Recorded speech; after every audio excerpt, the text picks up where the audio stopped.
Hello dear students, मैं हूं मिथिलेश कुमार और आप सभी लोगों का स्वागत करता हूं उदित फार्मेसी के ऑनलाइन लर्निंग प्लेटफॉर्म पर। तो कैसे हैं आप सभी लोग? आशा करता हूं स्वस्थ होंगे, मस्त होंगे। आज के इस क्लास में हम लोग मस्क्यूलोस्केलेटल डिसऑर्डर्स में आता है rheumatoid arthritis and osteoarthritis. Examiner का बहुत इंपॉर्टेंट मतलब कह सकते हो फेवरेट टॉपिक है, एग्जाम में पूछा जाता है। अगर डी फार्मा सेकेंड ईयर के थेरेपेटिक्स सब्जेक्ट की बात करो तो थेरेपेटिक्स में चैप्टर नंबर 5 का जो पहला पोर्शन है 5A, जिसमें आपको मस्क्यूलोस्केलेटल डिसऑर्डर्स पढ़ना है, जिसमें आपको दो डिजीज़ है, एक है रूमेटाइड अर्थराइटिस एंड ऑस्टियोआर्थराइटिस। दोनों में लोग कंफ्यूज होते हैं क्योंकि दोनों एक प्रकार का जॉइंट पेन है, जॉइंट में पेन होता है, लेकिन दोनों का कारण अलग अलग है। ठीक है, दोनों के कारण को समझेंगे एंड डिफरेंस समझेंगे एंड प्रॉपर अच्छे तरीके से जानेंगे कि क्या होता है रूमेटाइड अर्थराइटिस, क्या होता है आपका, क्या होता है रूमेटाइड अर्थराइटिस, कितने टाइप का होता है, क्या कुछ इटियोलॉजी यानी कारण है, पैथोजेनेसिस क्या है, क्लिनिकल मैनिफेस्टेशन, ट्रीटमेंट क्या है, नॉन फार्माकोलॉजिकल, फार्माकोलॉजिकल। उसी तरीके से फिर क्वेश्चन करेंगे एंड ऑस्टियोआर्थराइटिस का भी कंप्लीट करेंगे। अगले 40 to 45 मिनट्स आप हमारे साथ बने रहिएगा एंड आप समझ सकते हो इस दोनों में कोई ना कोई एक लॉन्ग क्वेश्चन में आएगा, ऑब्जेक्टिव आएगा। मिनिमम 5 मार्क्स आपका आज के इस लेक्चर के साथ कवर होगा थेरेपेटिक्स में। ठीक है, चलिए स्टार्ट करते हैं, ध्यान से सुनिएगा एंड एंजॉय कीजिएगा लेक्चर को। ओके, लेकिन स्टार्ट करने से पहले आप सभी लोग को बता दें कि जो भी बच्चे अभी तक कुछ भी नहीं पढ़े हैं, 1 तारीख से आपके पास सुनहरा मौका है शुरू से पढ़ने का, जहां डेली लाइव क्लासेस स्टार्ट हो रही है। 1 तारीख से सुबह मतलब डेली 5 से 6 घंटे की लाइव क्लास मिलेगी एंड आपको पढ़ना होगा प्रॉपर अच्छे तरीके से। तो आप 1 महीने में बहुत अच्छे से तैयार हो जाएंगे एंड किसी सब्जेक्ट में बैक नहीं लगेगा। तो फटाफट से क्रैश कोर्स को ज्वाइन कर लीजिए। क्रैश कोर्स की प्राइस मात्र 599 है। चूंकि 6 सब्जेक्ट है, एक extra environmental education and disaster management है, जो BTUP के स्टूडेंट हैं उनके लिए स्पेशल क्लास डेली चलेगी। ठीक है, चलो। और जो भी लोग इंटरेस्टेड हैं इसके लिए करना क्या होता है, प्ले स्टोर पे जाना है, उदित फार्मेसी सर्च करना है, ऐप को इंस्टॉल करना है, नाम ईमेल आईडी डाल के लॉगिन करना है, सेकेंड ईयर के क्रैश कोर्स में जाके परचेज कर लेना है। बाकी और जो ज़्यादा इन्फॉर्मेशन के लिए इस नंबर पर कॉल कर लेना है। सुबह 8 से शाम के 6 बजे तक हमारी टेक्निकल टीम आपको कंप्लीटली हेल्प करेगी। Okay, thank you. चलिए अभी हम लोग स्टार्ट करते हैं रूमेटाइड अर्थराइटिस, है ना, है ना। एंड जो लोग हमारे साथ सेकेंड ईयर के फुल कोर्स में जुड़े हुए हैं उनको क्रैश कोर्स परचेज करने की कोई आवश्यकता नहीं है, सब कुछ मिल जाएगा। ओके, अब चलिए हम लोग रूमेटाइड अर्थराइटिस पढ़ते हैं। क्या होता है, देखो अर्थराइटिस मतलब क्या होता है।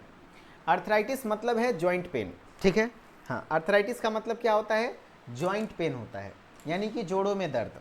ठीक है, अब एक है रूमेटाइड अर्थराइटिस, एक है ऑस्टियोआर्थराइटिस। अंतर क्या है सर?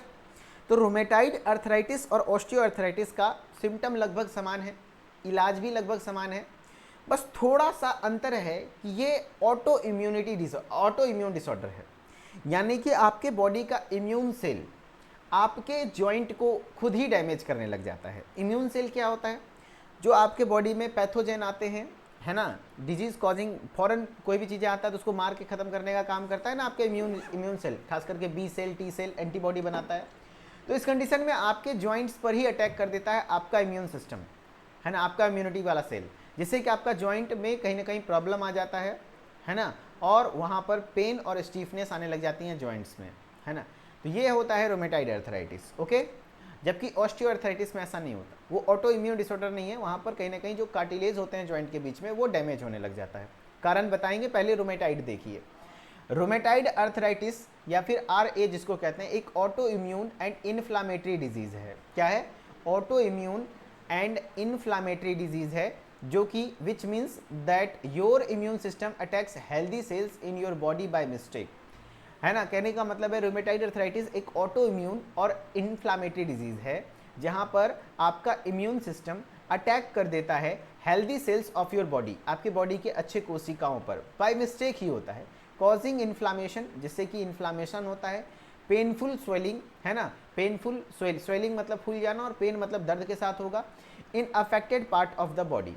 रोमेटाइड अर्थराइटिस में खास करके मेनली अटैक होता है कहाँ पर? जॉइंट्स पर, usually many joint at once, जहाँ पर बहुत सारे जॉइंट होते हैं वहाँ पर खास करके होता है। जैसे यहाँ पर नॉर्मल जॉइंट ऐसा होता है तो रोमेटाइड अर्थराइटिस में ऐसे टेढ़ा हो जाता है। ठीक है, और दर्द भी काफ़ी ज़्यादा करता है। तो खास बात यह है कि यहाँ पर एक ऑटो इम्यून डिसऑर्डर है, यानी कि आपके बॉडी का इम्यून सेल बाय मिस्टेक आपके बॉडी के ही हेल्दी सेल को मारना शुरू कर देता है, खास करके जॉइंट्स वाले एरिया को अफेक्ट करता है। ठीक है, टाइप्स ऑफ रूमेटाइड अर्थराइटिस की बात करो तो there are two main types of rheumatoid arthritis, mainly दो प्रकार हैं, एक है sero positive and sero negative rheumatoid arthritis, एक है सेरो पॉजिटिव और एक है sero negative.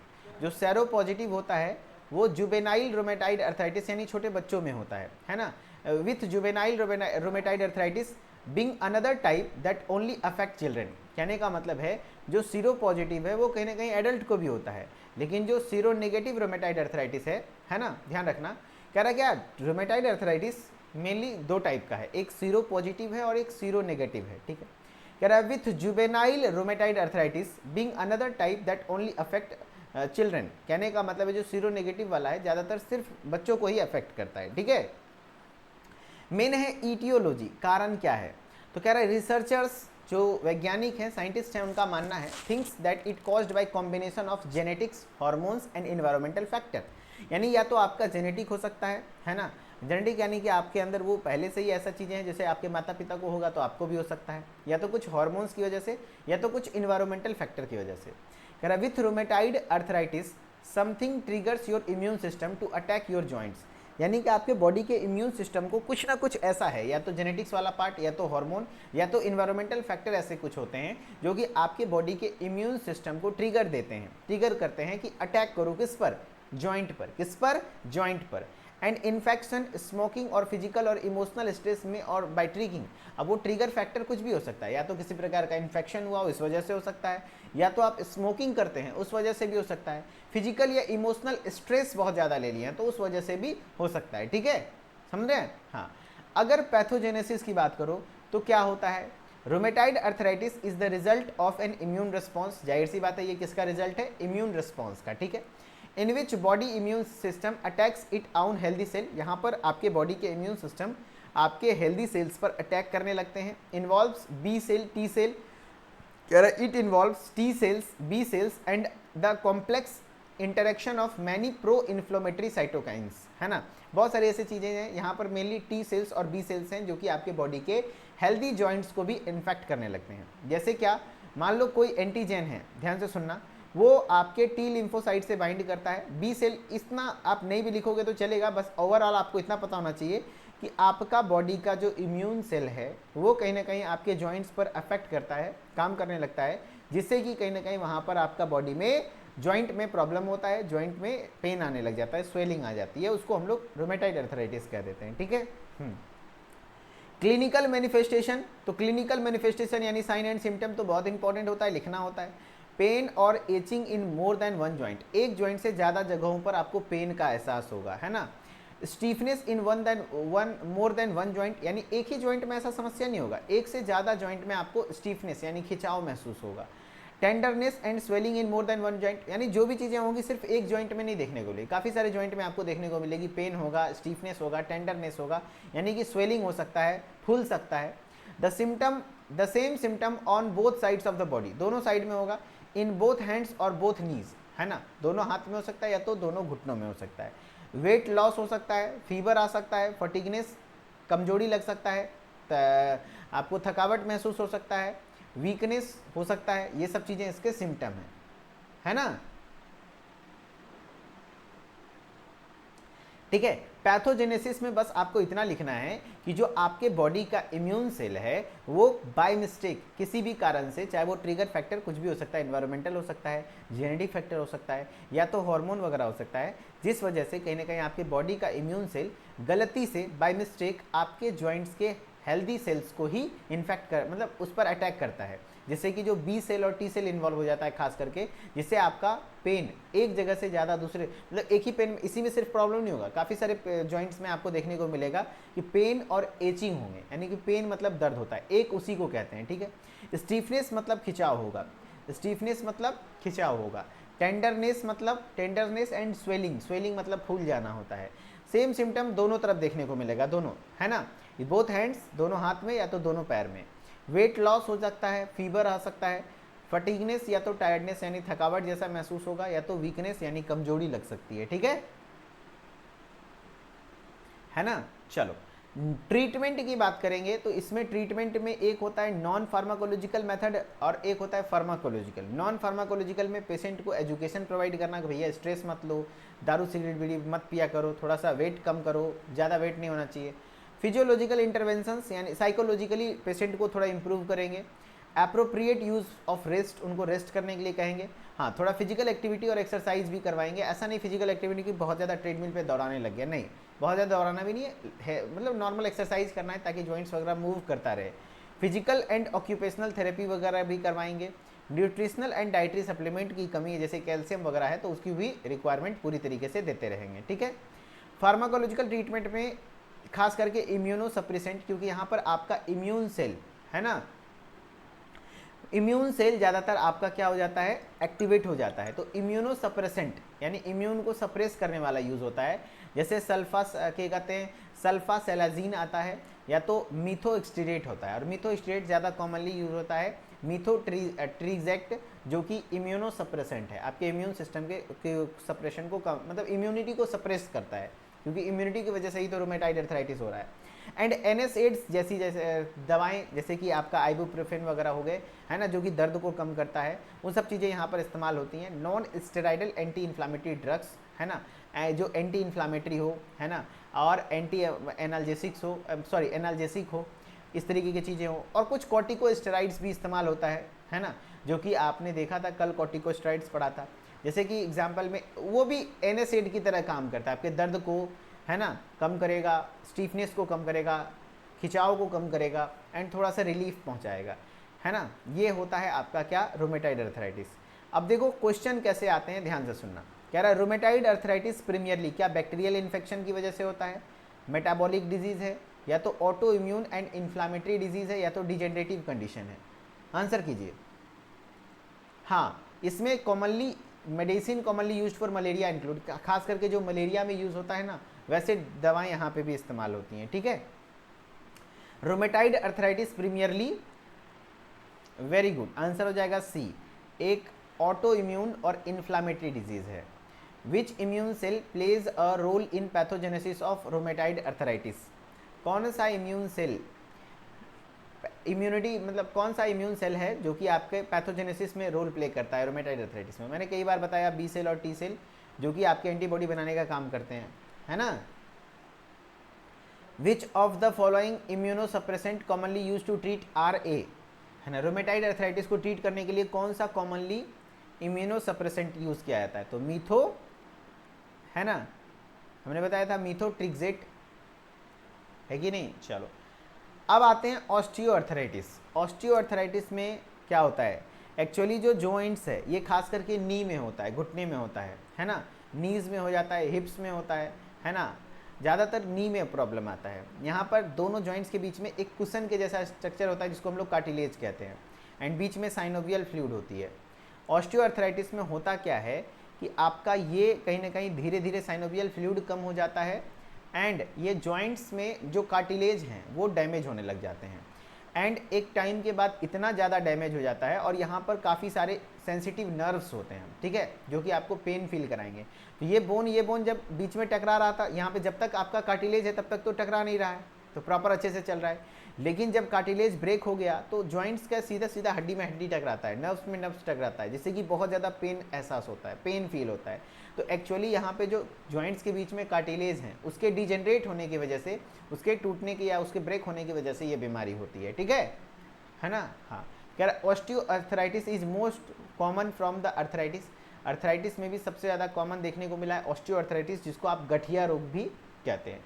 It occurs when protective cartilage, देखो प्रोटेक्टिव कार्टिलेज है वो जो कुशन की तरह, गद्दे की तरह काम करता है बोन के एंड पर, वेयर डाउन ओवर टाइम, धीरे धीरे वो डाउन होने लगते हैं, कमजोर होने लगते हैं। All through osteoarthritis can damage any joints, किसी भी जॉइंट को डैमेज कर सकता है। Disorders most commonly affect joint, जो है हाथ के जॉइंट्स पे प्रॉब्लम आता है ज़्यादातर यहाँ पे, या तो नीज में सबसे ज़्यादा कॉमन होता है, घुटने में, हिप्स वाले जॉइंट में, या तो स्पाइन वाले जॉइंट में ज़्यादातर देखने को मिलता है। एंड टाइप्स ऑफ ऑस्टियोआर्थराइटिस की बात करें तो इसका भी दो होता है, एक है प्राइमरी और एक है सेकेंडरी। प्राइमरी ऑस्टियोआर्थराइटिस जिसका कि it has no known cause, है ना, इसमें कोई नोन कॉज हमें पता नहीं चलता है, वो प्राइमरी ऑर्थराइटिस है।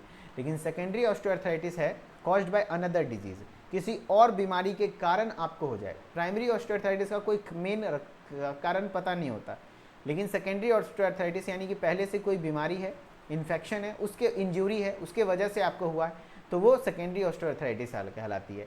इन्फेक्शन, इंजरी या डिफॉर्मिटी हुई है किसी वजह से, तो उसको हम लोग कहते हैं सेकेंडरी ऑस्टियोआर्थराइटिस।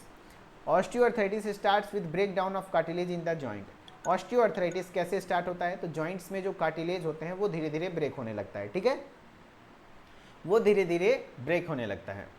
अब एक कारण क्या क्या है प्राइमरी ऑस्टियोआर्थराइटिस के और सेकेंडरी ऑस्टियोआर्थराइटिस के। Primary osteoarthritis is most common subset of disease caused by risk factor for developing osteoarthritis including age, female gender, obesity. कहने का मतलब जो प्राइमरी ऑस्टियोआर्थराइटिस है उसका मेन कारण क्या होता है, जो कुछ रिस्क फैक्टर हैं, जैसे क्या, आपके एज, अगर ज़्यादा एज होगा तो उस कंडीशन में हो सकता है। फीमेल को ज़्यादा समस्या होती है ऑस्टियोआर्थराइटिस का, ठीक है, या तो आपका मोटापा, ओबेसिटी भी एक कारण बनता है, या तो कुछ एनाटॉमिकल फैक्टर है, आपके बॉडी का कुछ ऐसा स्ट्रक्चर है जिस वजह से हो रहा है, या तो मसल वीकनेस, मांसपेशियां कमजोर हो गई है, या तो जॉइंट में इंजरी हो गई है, उस वजह से आपको प्राइमरी ऑस्टियोआर्थराइटिस हो सकता है। सेकेंडरी ऑस्टियोआर्थराइटिस की बात करें तो secondary osteoarthritis occurs with pre existing joint abnormality. कहने का मतलब सेकेंडरी में मैंने बताया ही था कि पहले से कोई ना कोई कारण होगा, जो आपको पहले से कोई ना कोई बीमारी होगी, यानी आपको कहीं ना कहीं जॉइंट से रिलेटेड एबनॉर्मलिटी पहले से है, उसके बाद आपको ये हुआ है।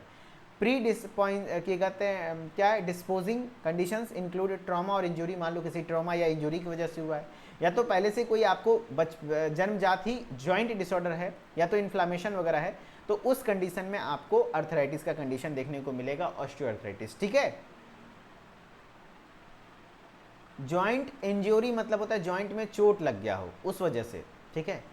पैथोजेनेसिस मतलब क्या होता है, तो यहाँ पर मेनली क्या हो जाता है, कॉन्ड्रोसाइट फेल्योर हो जाता है। कॉन्ड्रोसाइट मतलब क्या हो जाता है बताओ, कॉन्ड्रोसाइट मतलब कार्टिलेज के सेल हैं जो धीरे धीरे डिजेनरेट होने लग जाते हैं, ठीक है।